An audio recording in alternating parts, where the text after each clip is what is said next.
네, 안녕하세요. 오늘은 대림 첫 주간 12월 7일 토요일입니다. 오늘 마태복음 9장 35절에서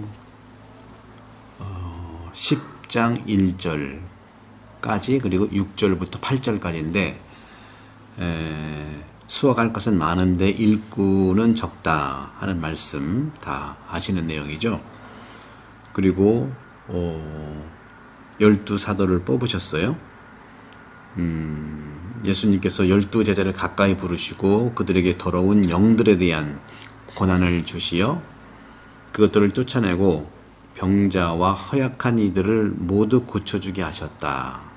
그 다음에 이제 그 제자들 입이 나오는데 그건 생략하고 6절부터 8절 가서 하늘나라가 가까이 왔다 하고 선포하여라. 그러니까 이스라엘 집안에 길 잃은 양들에게 가서 하늘나라가 가까이 왔다고 선포하여라. 앓는 이들을 고쳐주고 죽은 이들을 일으켜 주어라. 나병 환자들을 깨끗하게 해주고 마귀들을 쫓아내어라.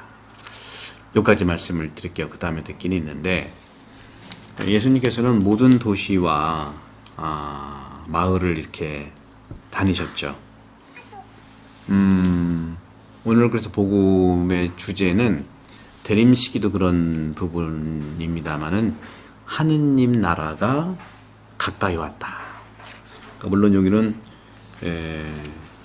마태복음에서는 하느님에 대한 이름을 부르지 않는 구약의 전통을 받아들여서 하느님 나라가 아니라 하늘나라, 말 그대로 천국이 가까이 왔다. 그러니까 천국의 가까움이라는 제목을 좀 해봤는데 예수님께서는 모든 도시 마을을 이렇게 다니셨잖아요. 네, 넘어졌어요. 교회 전통에는 항상 두 가지 사도지 방법이 있죠. 운수자들은 하느님과 단둘이 있기 위해서 마을과 또 도시를 떠났어요. 하지만 시간이 흐르면서 사람들은 그들을 찾아서 방문하고 싶은 그런 충동을 느꼈죠. 이런 경우 그들은 방문객을 거부하지 않았답니다. 마찬가지로 최근에도 오상에 비 오신 분님 계시잖아요. 제가 이태리에 있을 때 거의 한 30년 전 가까이 되는데 그때 오상에 비 오신 분님이 이제 성인품에 오르셔서 굉장히 인기가 많으셔서 이제 비 오잖아요. 제가 빠들에 돈 삐어 그러면 그 유명한 신부님이냐고 얘기를 해요. 이렇게 비오신 분님은 이탈리아 남부의 한 마을에 은둔 생활을 고립돼서 살고 있었어요. 가는 길도 불편했죠. 그리고 이런 부분에서 점점 많은 사람들이 방문하자 그 비오신 분님의 그 장소였던 곳 산조바니 로톤도라고 하는 그런 지역인데 여기는 점점 인구가 많아졌어요. 또 그리고 많은 계획의 중심이 되었죠. 하지만 다른 사람들은 선교 소명을 느꼈고 그리스도께서 구원하기를 원하시는 영혼을 찾으러 스스로 떠나곤 하는 겁니다. 예수에 같이 창설했던 로열라 이냐시오와 같이 함께했던 성 프란치스코 하비에르 이분도 인도와 일본에서 정말 여러 군데를 다녔잖아요. 걸어서 다니고 우리 최양업 신부님이 똑같이 또 다녔죠. 이렇게 장거리 어떤 그 운동과 건강 측면에서는 의심할 바 없이 훌륭한 그런 성과를 가지고 있지만 이 두 가지 방법 중에 여러분 어떤 것이 더 효과적일까요? 막 다니면서 하는 것과 또 오상의 비오 신부님처럼 한 곳에 많은 분들이 오는 거, 막 다니는 선교사와 또 그곳에 사는 수도자, 은수자의 살 두 가지 방법 어떤 게 더 효과적일까요? 일반화할 수는 없죠, 당연히. 그래서 말하기가 어렵습니다. 모든 사람은 하느님으로부터 받은 소명을 갖고 있어요. 그래서 성령께서는 그들의 시대에 가장 적합한 것이 무엇인지 영감을 주시거든요. 그래서 시대의 징표를 읽어내는 거예요. 하지만 모든 그리스도인의 삶에는요, 오늘 복음에서처럼 질병, 또 버림받은 사람, 가난을 겪는 다른 사람들을 위해서 진심으로 돌보는 영혼 돌봄을 위해 솔선해야 할 순간이라고 항상 그렇게 말씀드립니다. 하지만 그것은 어떤 그 선전이라든가 포교 이런 것을 위해서가 아니라 위로하고 돕기 위한 사랑의 몸짓이어야 한다는 거죠. 예수님께서는 어디 가시든지 먼저 병자를 고쳐주시고 모든 사람의 신뢰를 얻으셨어요. 그러면서 오늘 복음에서도 예수님께서는 항상 군중들, 그 무리들을 보시고 연민과 자비, 불쌍함을 여기시고 또 그들이 목자가 없는 양과 같이 정말 어려움을 겪고 있는 그 마음을 보시는 거거든요. 그것이 이제 오늘 9장 35절 이하예요. 군중을 보시고 가엾은 마음이 드셨다. 그들이 목자 없는 양처럼 시달리며 기가 꺾여 있었기 때문이다. 하면서 이제 수확할 것은 많은데 일꾼들이 적다. 수확할 밭의 주인님께 일꾼들을 보내달라고 청하자. 저도 이 부분에 대해서 참 말씀을 많이 저도 신학교 오래 있었기 때문에 성소자에 대해서 각자 본당에서 정말 주님께 청하여야겠습니다. 도시 사람들은요, 양에 대해서 잘 알지 못하죠. 양에게 그래서 목자가 없다는 것이 무엇을 의미하는지 잘 모를 수 있어요. 팔레스타인 주민들의 상황은 달랐습니다. 시편 23장 1절에 야훼는 나의 목자시니 하는 고백이 있잖아요. 여기에는 목자의 역할이 잘 설명되어 있죠. 목자는 양떼를 푸른 길에서 풀을 뜯게 하고 물을 먹이고 양떼를 다시 말해 일은 어렵고 폐쇄되고 그런 곳에서 위험한 계곡에서 그들을 데리고 나오는 거죠. 그렇기 때문에 유대인들은요, 자발적으로 목자의 형상을 하나님께 적용한 겁니다.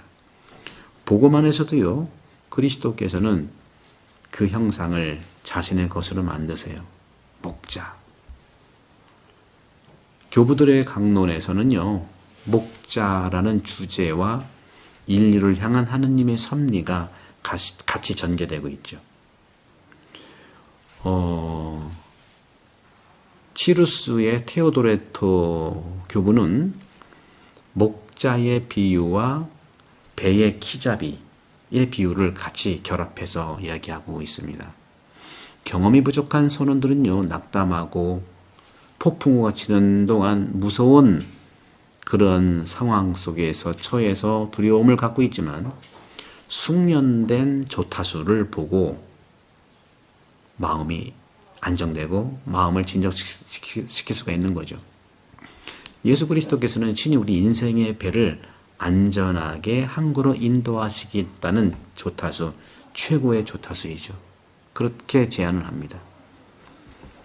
그러면서 주님께서 말씀하신 것처럼 우리 모두도 하늘나라가 가까이 왔다. 예수님이 그렇게 전하신 것처럼 우리도 그렇게 하라는 거죠. 사람들은 내일은 오늘보다 더 나을 거라고 서로 말하고 서로 격려하죠. 이 믿음이 삶의 버팀목이에요. 누구든지 그것을 잃으면 살지 못하는 것 같다는 거죠. 그렇기 때문에 단테는요, 지옥의 문에 이렇게 썼어요. 들어가는 자들이여 모든 희망을 버려라. 지옥문에 써 있어요. 이런 문구를 단테는 새겼는 거예요. 지옥편에서.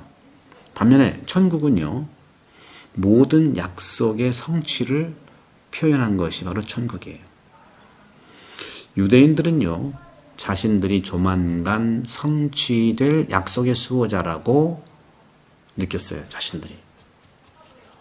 그러므로 그들은 왕국이라는 선언에 특히 민감했습니다. 지금도 이스라엘이 얼마나 똘똘 뭉쳐가지고 그럽니까? 천국이 가까웠다고 하는 거. 교회는요, 희망을 갖고 이를 2000년 동안 반복해 왔습니다.